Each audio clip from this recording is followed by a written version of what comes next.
What stocks should you not invest in?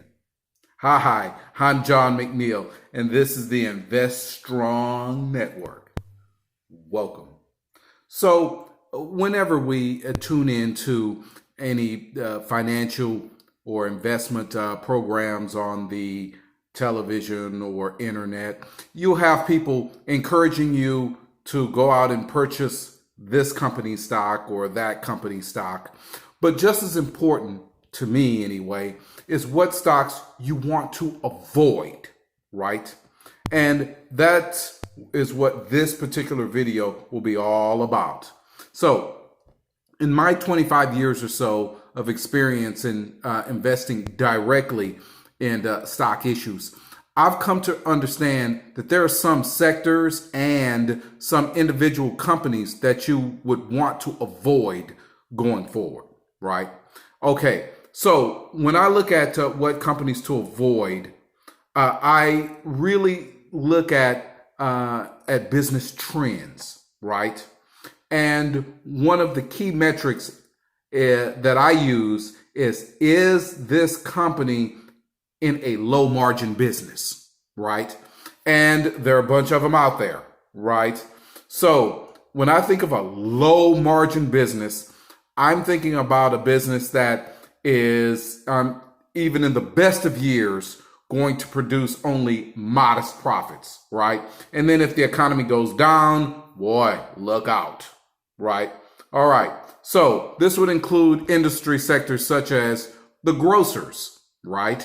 So I personally would not invest in Kroger, ticker symbol KR, nor would I invest in any of the full service restaurants, right? Now, I personally work in a restaurant business, have for a long time. I'm telling you, it is a very trendy and very low margin business, right? And your profits can be gone in no time. And that's for the biggest companies down to the mom and pop level restaurants. So when I look at company stocks like Darden Restaurants, excuse me, ticker symbol DRI, or Brinker International, the franchisor for Chili's and Macaroni Grill and whatnot, ticker symbol EAT, I would not buy those stocks. No way. That's just me. Now, that's not to say, let me make something clear. It's not to say that these are necessarily bad companies. It's just that in the investment universe, there are other options out there, right? And so you want to go with options that have larger profit margins and better prospects going forward, right? So low margin businesses would be the number one eliminator as far as I'm concerned.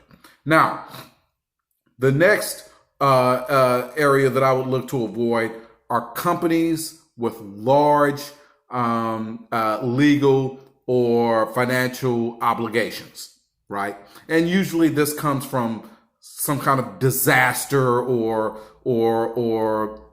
something on their part that has brought about an enormous legal financial burden on them. And yes, I'm talking about you, BP, ticker symbol BP, or you, Boeing, ticker symbol BA, and you, Lumber Liquidators, ticker symbol LL, right?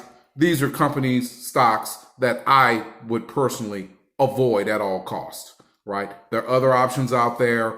Go with the options that do not carry the massive burden of legal liabilities caused by some disaster that they've created. All right.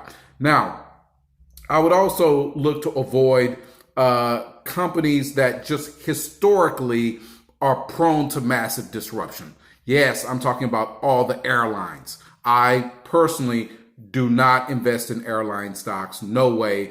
They're here today, gone tomorrow. And even if they exist and even exist for a long period of time, the reality is most of them are flying on a wing and a prayer. And no pun intended, but yes, they are.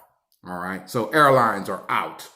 Also, I would look to avoid companies that have a legacy of creating medical problems. Now, this is kind of an extension of the previously mentioned disaster, legal liabilities or regulatory liabilities related to disaster costs. But this is, instead of there being one disaster or something of that nature, we're talking about a company that is built on basically making people sick, right?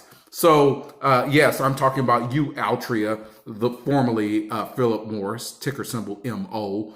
And I'm also talking about all of these newfangled cannabis and marijuana stocks and all of that. No, no, no, no, no, indeed. Right. The smoke, anything that puts poisons into your body that's going to cause long-term sickness, illness, you want to avoid those stocks. No way. Not only on a moral level, but just financially, it's just not worth it. Right.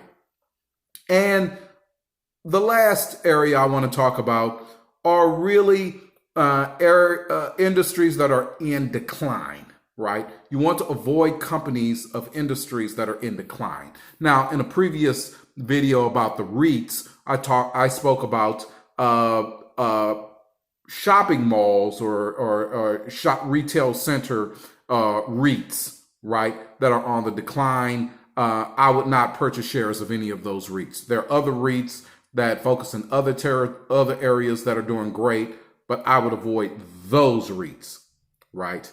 All right. Now, kind of as an extension of that, you'd want to avoid large box fashion retailers, right?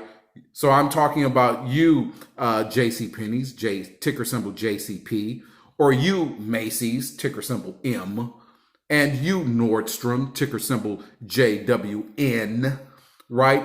They own a lot of real estate. Their product is just too trendy, too ephemeral, and you could purchase their better things on the internet, right? Via e-commerce. You don't need the big stores. You don't need all that cost. They are in a declining industry. I personally would not invest in those stocks, right? All right. So hopefully you've been able to take this, utilize it, in building your portfolio. These are the companies, both industrial sectors and individual kind of companies that you would want to not invest your money in. All right. Thank you much.